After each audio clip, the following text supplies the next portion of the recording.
नमस्कार विद्यार्थियों। आज की इस ऑनलाइन वीडियो कक्षा में आपका हार्दिक अभिनंदन। आज का जो हमारा टॉपिक है वो है कक्षा 10th के लिए, जिसके अंदर हम शांत और अशांत संख्याओं की पहचान करना सीखेंगे।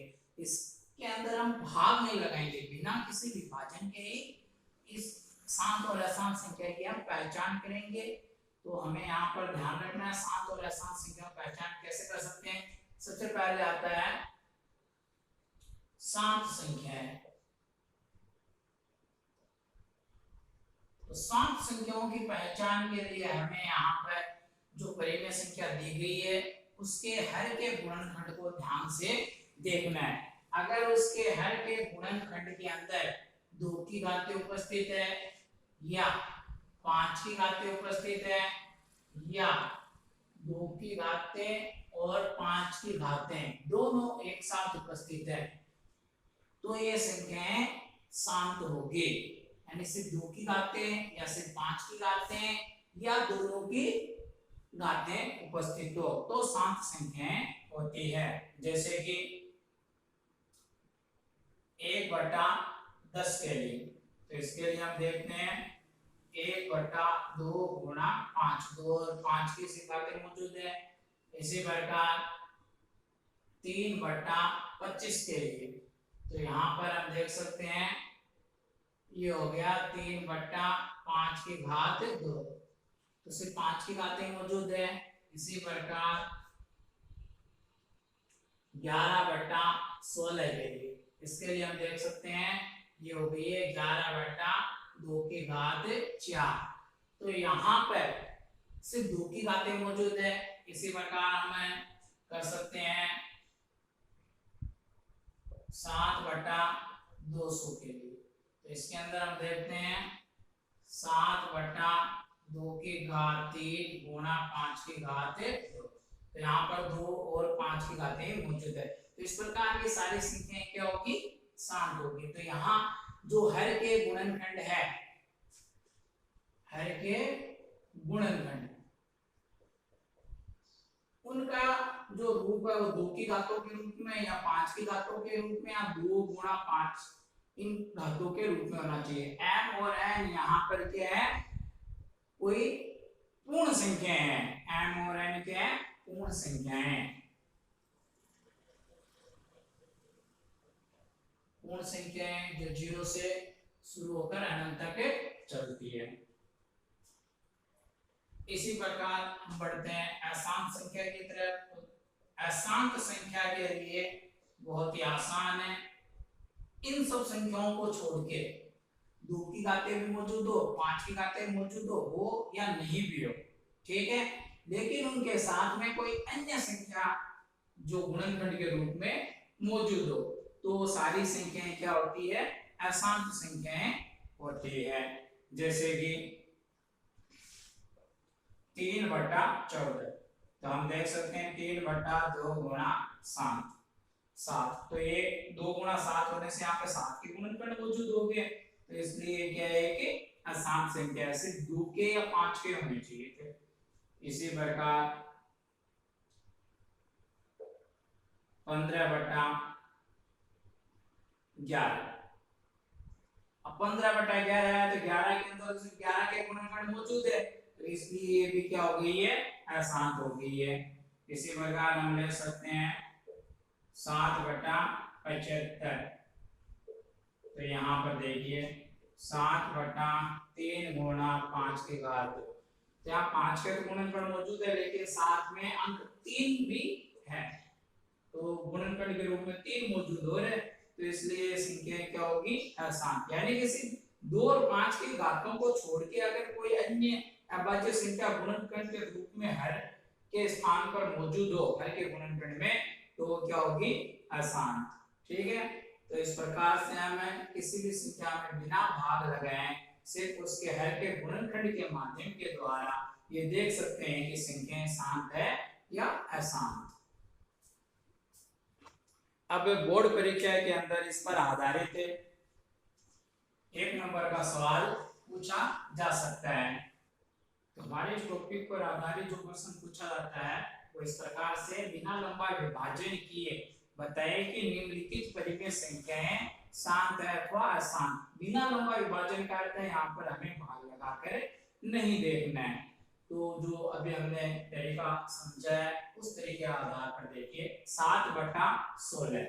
तो 7/16 के अंदर हम यहाँ देखते हैं 7 और 16 के अभाज्य गुणनखंड हो गए 2 की घात 4। तो सिर्फ 2 की घातें मौजूद है तो ये हो गई है 7। इसी प्रकार 9/25 के लिए हम देखते हैं 9 के अभाज्य गुणनखंड होते हैं 3 की घात 2। 25 के अभाज्य गुणनखंड है 5 की घात 2। तो यहाँ पर ये क्या हो गई है 7। अब यहाँ पे मैंने ध्यान दीजिए अंश से भी अभाज्य गुणनखंड किए हैं। तो ये क्यों किए हैं? क्योंकि हमें ये देखना है कि दोनों सहअभाज्य संख्याएं हो। अगर सहअभाज्य नहीं है तो हमें पहले सहअभाज्य बनाना है। तो देखिए यहाँ पर 16 के गुणनखंड 2 की घात 4 और 75 के जो गुणनखंड है वो 3 गुणा 5 की घात 2। तो यहाँ पर देखिए ये सहअभाज्य संख्याएं हैं, साथ में इनके जो गुणनखंड है हर के उसके अंदर 3 मौजूद है।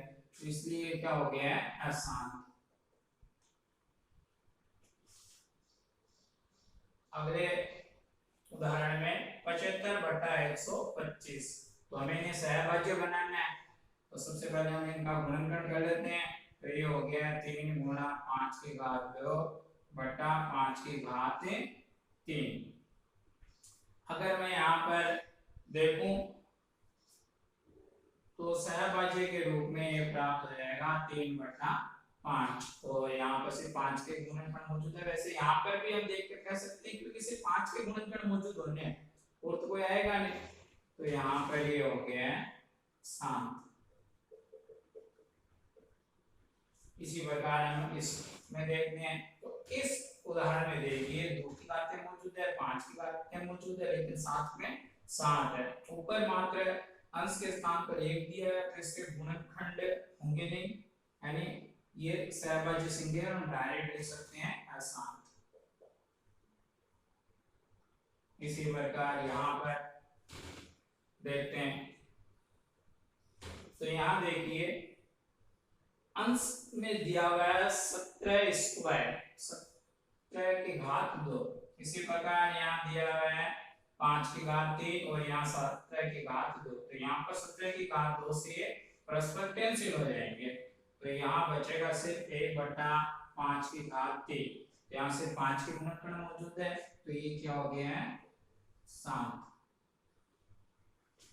अगले उदाहरण में देखिए 16/64। तो यहाँ पर 16 के गुणनखंड जो है वो है 2 की घात 4 और 64 के गुणनखंड है 2 की घात 6। कैंसिल होंगे तो यहाँ बच जाएगा 2 की घात 4, सॉरी 2 की घात 2। तो हम यहाँ वैसे डायरेक्ट भी लिख सकते हैं लेकिन ये सरल करने की दृष्टि से मैंने ऐसे किया। तो ये हो गया है 7। अगला इस उदाहरण को देखिए 6/15। तो 6 को हम लिख सकते हैं 2 गुणा 3 और 15 को हम लिख सकते हैं 3 गुणा 5। तो ये अभी सहअभाज्य नहीं है, बेनिष्ठ गुणनखंड है, उनको हटा देना है और ये हमें प्राप्त हो जाता है 2/5। तो ये हो गई है 7। अगर हम सिर्फ 15 को देखें तो 3 गुणा 5 ये हमें क्या लगेगा, इससे हमें लगेगा कि ये आसान है। लेकिन बेनिष्ठ गुणनखंड जो है अंश और हर के उनको हटाने पर हमें शांत संख्या प्राप्त होगी। इसी प्रकार 75/300 है। तो इसके भी हमें यहाँ पर जो बेनिष्ठ गुणनखंड है उनको हटा देना है। तो ये हो गया है 2 की घात 2 गुणा 3 गुणा 5 की घात 2। तो 3 जो है उनको हटाया जा सकता है, साथ में 5 की घात 2 को भी हम हटा सकते हैं। तो यहाँ बच गई है 1/2 की घात 2। तो ये हो गई है 7। इसी प्रकार 28/91। तो यहाँ पर हम देख सकते हैं कि इनके जो बेनिष्ठ गुणनखंड है 2 की घात 2 और गुणा 7।